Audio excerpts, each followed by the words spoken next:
Hey guys, Ron here. Today, I gotta put these on. It's just too bright. I tried. Today, two disclaimers. Number one, I'm not at an actual location today. I'm at the beach, and I'm going to show you guys, so you're not looking at me the whole time. If you choose to watch this video, you'll be watching some beautiful scenery and not staring at my mug the whole time. But I haven't had a chance to get to a celebrity or infamous location. But in the coming days or weeks, I do have one planned out. I may have to go at night though, and it relates to the Manson family. And I've been doing some more studying on the Manson family. I've been researching the case decades. Anyway, so the point is, that's going to be for later in the week. I'll show you a home and the outside of a home. Today is just discussion. So number one, if you don't want to hear just discussion, if you don't want to look at the ocean while I'm discussing this topic with you, skip this because maybe it's too boring unless you have a house or something to look at. Second thing is, if you think I don't want to hear any crazy conspiracy theories, I don't know what I know.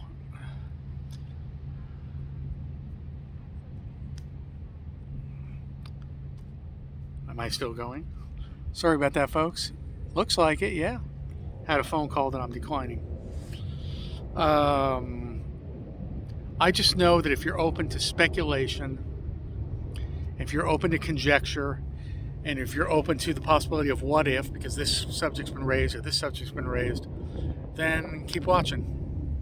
So today, without further ado, I'm going to discuss the possibility, and again, I've studied the Manson case for decades, and one of the newer, I don't know if newer, but one of the things that's come out in speculation. In fact, there's at least one book I know of written about it. And again, it's not a new subject, but it's been getting some more attention over the last couple of years, particularly on podcasts, and with the internet, it's a whole different ballgame. Is the subject of, was Charlie Manson a CIA or FBI or government operative, possibly unwillingly, and definitely unwillingly? Was he a product of mind control, and probably specifically the experiments the program called MK Ultra? And MK Ultra is documented as having been found. I mean, there's films that you can look up on the YouTube dosing people with LSD when LSD was legal, and saying, "How do you feel now?" and them tripping and talking about how they felt. MK Ultra was a program designed to, among other things, perhaps the possibility of creating so-called Manchurian candidates. These were hired assassins or killers. Somebody like a Sirhan, who was convicted of murdering Robert Kennedy, and to this day, I believe, still claims he doesn't remember anything, like he was hypnotized or dosed with something, and there was some very strange, what they call hypnotic, automatic writing in his diaries at his home. Was Manson a product of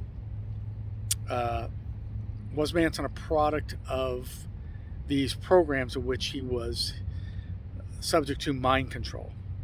So first, so we can look at the ocean here while I discuss it a little bit. We all know the official story, and I've gone into this in my other videos, that the helter-skelter motive and so on and so forth. But beyond talking about that today, which I've discussed at other times, and maybe a little bit today, I certainly don't believe that the book Helter Skelter by Vince Bugliosi, the prosecutor, is the end-all be-all Bible. There are many facts, things about the Manson case that we'll probably never know. We may never know. So one thing is that MK Ultra was a program, in the 50s, like I said, and other programs, COINTELPRO. We know that the government, hard to pronounce, the government at times was trying to influence the way society behaves in the United States. And no matter what your politics or my politics are, for better or worse, it's a fact. MK Ultra was mind control, hypnotizing. You know that Manson was in and out of prison. Really, his entire life he was in and out of prison. In fact, the main thing is that he should have been in prison again during the so-called Manson murders, and before that, because Manson repeatedly violated his parole. Not to mention the fact there were firearms at Spawn Ranch. There were underage girls at Spawn Ranch. There were drugs everywhere. Manson could have been arrested and reincarcerated any number of times from 1967 to 1969. And not only was Manson given a free pass and repeatedly let go, but he was all other members of his family were let go too. Some of the Manson girls were sent up to Mendocino County to try to recruit other family members. And they did this in Topanga Canyon too. They found a bunch of young boys, willing young boys. They seduced these boys. They gave them LSD. The boys were running around there with like chickens with their heads cut off. One of the boys had, I believe, a deputy sheriff or a sheriff as a father. And, you know, the case went forward, but Roger Smith, who was Manson's parole officer, actually flew up to Mendocino and sort of intervened and convinced the judge not to sentence the girls to any jail time, all probation. My point is, they're all being protected at some point. It's very similar to how Lee Harvey Oswald, after renouncing his United States citizenship, going to Russia, telling them he was going to tell secrets that he had learned in the Marines, was let back somehow, given some kind of a green light to come back into the United States and perhaps participate in the Kennedy assassination. People who never should have been given a green light to come back and do what they did were, including Manson. Like I said, he should have been incarcerated over and over again from 1967, his release, to 1969. In fact, apparently when Manson was released in 67 and traveled up to San Francisco, he wasn't even supposed to do that, but he ended up there. And Roger Smith, his parole officer, was also highly involved in the Haight-Ashbury Free Clinic. And there are a lot of weird connections that suggest that perhaps that in prison, most likely in prison, Manson might have been a product of this mind control. He says, whether it's the MK Ultra program or not, he said that doctors would visit him. He didn't know why. He never spoke openly about this, but then again, Sirhan doesn't either, other than, you know, I believe Sirhan says he had a cup of coffee offered to him by a girl in a polka dot dress, and he doesn't remember anything after that. So are these highly suggestible people just playing with us, our minds? We don't know. Did mind control experiments exist within the military and within the CIA at the behest of the military and the United States government? Yes. Did they experiment on prisoners? I mean, we know about the Tuskegee Airmen.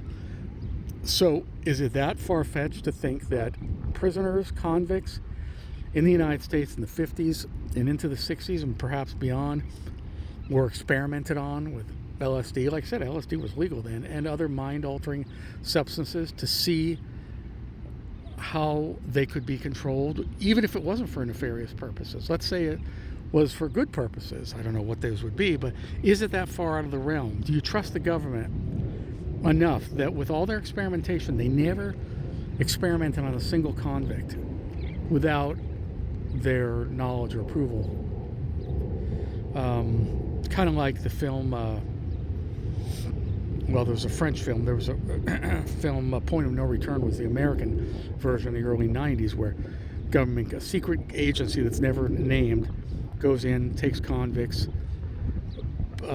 brings them to the center where they're dressed and given, new identities and training in physical fitness and assassination and so on and so forth. And then they're unleashed to do their bidding. They're watched all the time. They're put up in a safe house.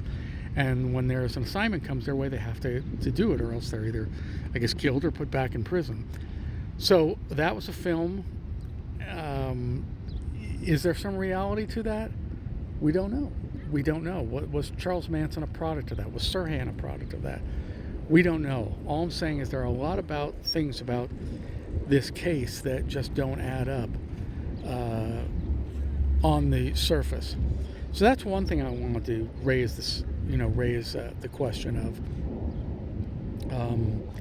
We know that Manson borrowed heavily from the things that he had studied and invested in prison for his philosophies. All Manson's philosophies were kind of an amalgam, it seems, of things he had studied, starting with Dale Carnegie in prison, starting with Scientology, starting with the Process Church of Satan, starting with the Fountain of the World a cult, also in Santa Susana Pass up in Chatsworth.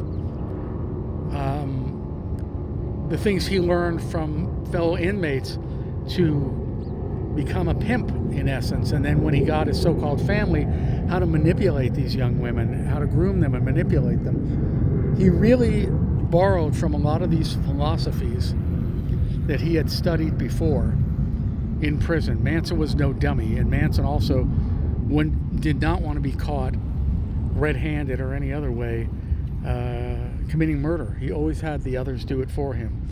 And that's another subject, but whether it was to instill fear in Terry Melcher by going up to the house that he knew was now occupied by Sharon Tate and her family. He knew it wasn't Melcher because he knew Melcher was in Malibu, and Terry Melcher, the son of Doris Day, the record producer who ultimately pretty much rejected Manson's attempt to get a record deal. Was it revenge against Terry Melcher? Was it truly the helter-skelter motive?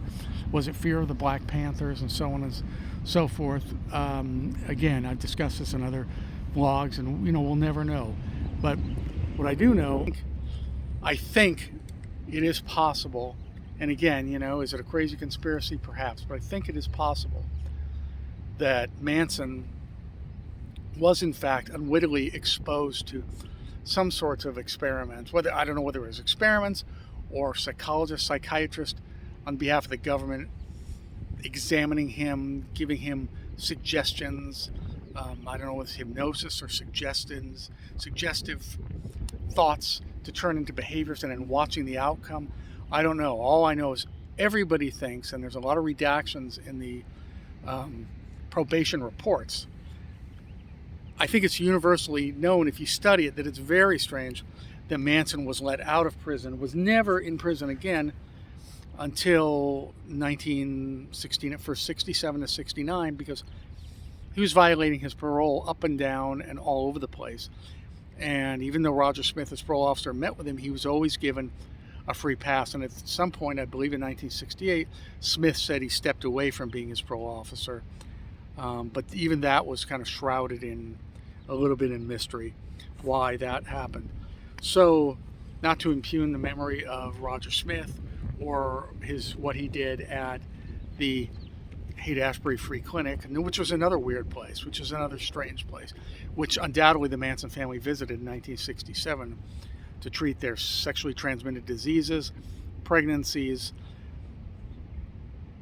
And there are thoughts that these guys who ran the free clinic were not 100% altruistic, that perhaps this was a focal point for hippies. And we know, at least in 1967, 68, 69, the government, particularly the Nixon administration, was really wanting to crack down on anti-war dissenters. And those were the young people marching and protesting in the streets. And what better place than to try to infiltrate where they lived and where they operated, which was a big part of San Francisco and Haight-Ashbury, and perhaps frame them in some, like their suggestion that Operation Chaos was a plan designed by the government using people like Charlie Manson to demonstrate to the United States population that hippies, long-haired young people, anti-war protesters were not to be trusted because they were very violent individuals. So another theory, it's all conjecture. Manson was a very enigmatic guy and a very bizarre guy. We don't know if he was mentally ill. He never told everything all his life.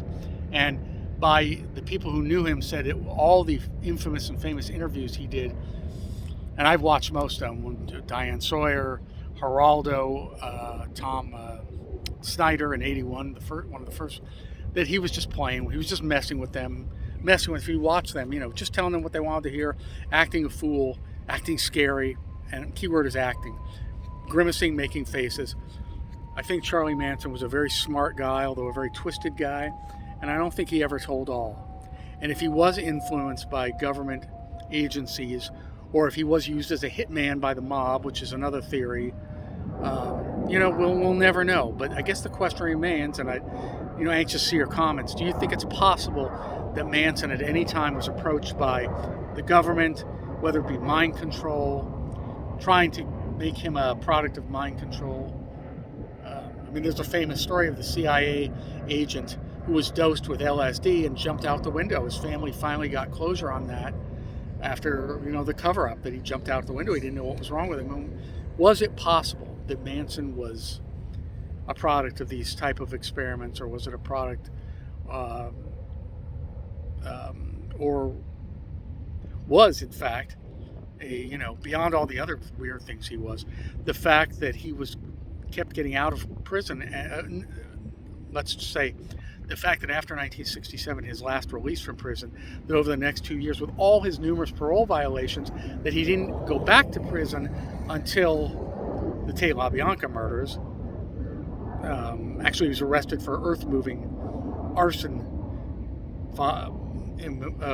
fires that they were setting on the earth-moving vehicles out in Death Valley, and Susan Atkins in prison spilled the beans, and that's how it all happened. But is it possible that Manson was a product of mind control experiments, or was an assassin or a hitman? He never, as far as I know, admitted to the general public that he was or wasn't. So we don't know. Anyway, comment in the comment section with your theories, with your thoughts, if you have any. Again, it's a waste of time saying this is bullshit, stupid conspiracy theory, because I said at the outset, if you're not open to conjecture, don't listen. Maybe it is ridiculousness, but I like to pose questions so that we can all think about them. Okay, folks, in the coming days, I'll be showing you another house that is connected to the Manson family, and a murder did take place, or was it a suicide? But until then, Ron here. If you like the channel, please subscribe. If you do subscribe, hit the little bell icon next to here's another view of the ocean on a hot day in the spring today. And please give the channel likes. I really appreciate it. As you see, I go off the cuff here.